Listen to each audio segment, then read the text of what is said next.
नमस्कार दोस्तों, आज का हमारा टॉपिक है डिवोर्स, तलाक, लग्न विच्छेदन, विवाह विच्छेदन एवं छूटा-छेड़ा। इन सारी बातों का मतलब एक ही होता है, डिवोर्स। मैं advocate Chandan Rajput, lawyer in Ahmedabad. Divorce या तलाक किसी भी व्यक्ति के जीवन में कोई सामान्य बात नहीं है। फिर भी कई परिस्थितियां ऐसी आ जाती हैं कि ऐसी स्थिति में दोनों ही पक्षकारों को तलाक लेने के निर्णय लेने पड़ते हैं। मेरा ये मानना है कि तलाक लेने से पहले सारी परिस्थितियों को अच्छे से समझ लेना चाहिए। बच्चे की कस्टडी के बारे में सोचना चाहिए, बच्चे के फ्यूचर के बारे में सोचना चाहिए और दोनों का फ्यूचर तलाक के बाद कैसा रहेगा। कुछ बातों पे अगर समझौता हो सकता है तो दोनों को पहले समझौते पर विचार करना चाहिए। कई बार लोग छोटी छोटी बातों को लेकर बड़ी बड़ी बातों में कन्वर्ट कर देते हैं, तो उससे बचना चाहिए। छोटी बातों का मतलब छोटा मोटा कोई बातचीत है या किसी बात को लेकर, मसले को लेकर विचार नहीं मिल रहे हैं, तो आपस में बैठकर बातचीत कर इसे सुलझाना बेटर रहेगा। अब हम बात करेंगे इंडिया में तलाक की क्या प्रोविजन है, तलाक का क्या प्रावधान है। तलाक का प्रावधान इंडिया में for Hindu Marriage act available है। हिंदू मैरिज एक्ट के तहत दो तरीके से तलाक लिया जाता है। प्रथम, जब दोनों ही व्यक्ति हिंदू हैं और दोनों ही व्यक्ति आपसी समझौते से, सहमति से तलाक लेना चाहते हैं, ऐसी परिस्थिति में दोनों ही व्यक्ति according to Hindu Marriage Act 13B के तहत कोर्ट में पिटीशन करके डिवोर्स ले सकते हैं। म्यूचुअल डिवोर्स भी इंग्लिश में कहा जाता है।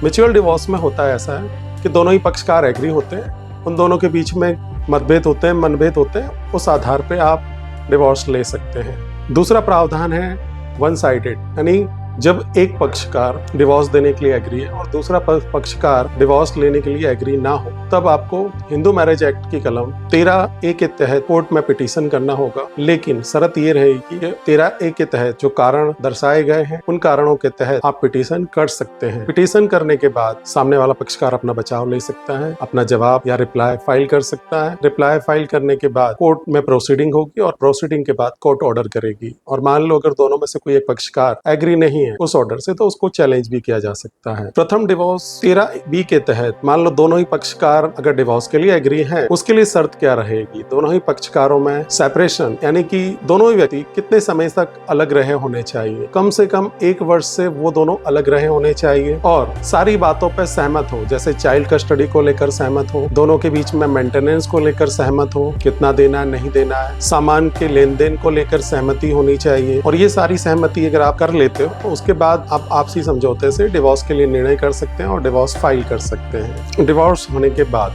के बाद दोनों ही पक्षकार पूर्णतः स्वतंत्र हैं दोबारा शादी करने के लिए, अपना जीवन जीने के लिए। दोनों ही पक्षकारों पे एक दूसरे का कोई अधिकार नहीं रहेगा। अब बात कर लेते हैं, कई लोगों के मन में कई सारे क्वेश्चन होते हैं, जैसे कुछ लोग कहते हैं हम सर 3 साल से अलग रह रहे हैं। कुछ लोगों के मन में ऐसे क्वेश्चन होते हैं कि हम 3 साल से अलग रह रहे हैं तो हमारा डिवोर्स ऑटोमेटिक हो गया। ऐसा आपके मन में वहम है, ऐसा कुछ भी नहीं होता है। कुछ लोग कहते हैं कि 7 साल से हम लोग अलग रह रहे हैं तो हमारा डिवोर्स हो गया या डिवोर्स मान लिया जाता है। ऐसा कुछ भी नहीं होता है। एक्चुअली आपको अगर डिवोर्स लेना है तो बाकायदा आपको हिंदू मैरिज एक्ट के तहत कोर्ट में पिटीशन फाइल करना होगा और तभी कोर्ट से आप डिवोर्स ले सकते हैं। मान लो कुछ लोग कहते हैं कि हम कोर्ट तो गए थे, लेकिन कोर्ट में जाके हमने एक नोटरी पेपर पे या स्टैम्प पेपर पे साइन किया और साइन करके हमने डिवोर्स लिया।